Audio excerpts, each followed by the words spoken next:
Hi, in front of me is Realme X50 5G, and today I want to show you how to set up your screen lock.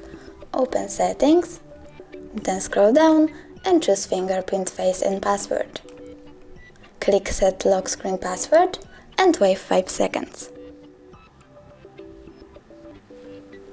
Click Continue, and over here you can choose your password or click Other Methods. I will go with Pattern, so now I have to draw it and repeat it.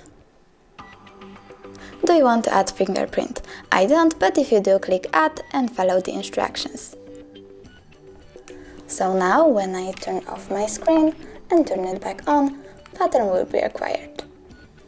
Thanks so much for watching. If you enjoyed this video, leave a like, comment and don't forget to subscribe. Bye!